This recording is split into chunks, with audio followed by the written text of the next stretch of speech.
Au volet éducation, le sort des enseignants des écoles conventionnées catholiques non fidèles de l'Église catholique congolaise est-il scellé? La question se pose en cette première semaine de la rentrée scolaire 2020-2021. Pour le cardinal Fridolin Ambongo, sa position est claire. Il faut préserver l'identité de l'Église catholique et exige le respect de la convention signée il y a presque 50 ans avec l'État congolais.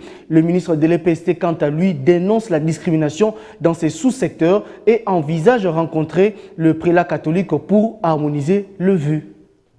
Le cardinal Fridolin Ambongo campe sur sa position. N'employer que les enseignants catholiques dans les écoles conventionnées catholiques ne sera que le respect de la convention signée il y a 50 ans avec l'État congolais afin de sauvegarder l'identité dans les établissements scolaires d'obédience catholique. Je vous renvoie à la convention que nous avons signée avec l'État. Il n'y a pas une autre source. Ce n'est pas une nouveauté. Il est clair que si nos écoles s'appellent des écoles conventionnées catholiques, cela signifie que ces écoles doivent avoir une identité catholique. S'il n'y a pas cette identité catholique, je ne vois pas ce que nous faisons dans les écoles. Et pour nous, c'est une certitude.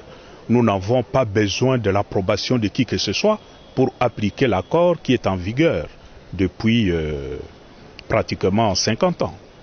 Faux, rétorque le ministre de l'EPST. Pour lui, cette décision est discriminatoire dans ces sous-secteurs. Seule la compétence doit être le critère de sélection du corps enseignant et non la foi chrétienne. Nous ne consacrons pas la politique de discrimination et ça, je vais entrer en contact avec le cardinal pour en savoir un peu plus, puisque peut-être on a dit des choses qu'il n'a pas dit.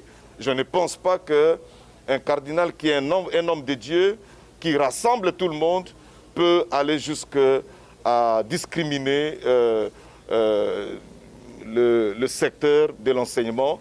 Je pense qu'il y a quand même beaucoup d'exagération de notre part aussi. La solution viendrait du dialogue. Conviction du patron de l'EPST, c'est une voie pacifique pour éviter des perturbations à l'année scolaire qui vient de débuter.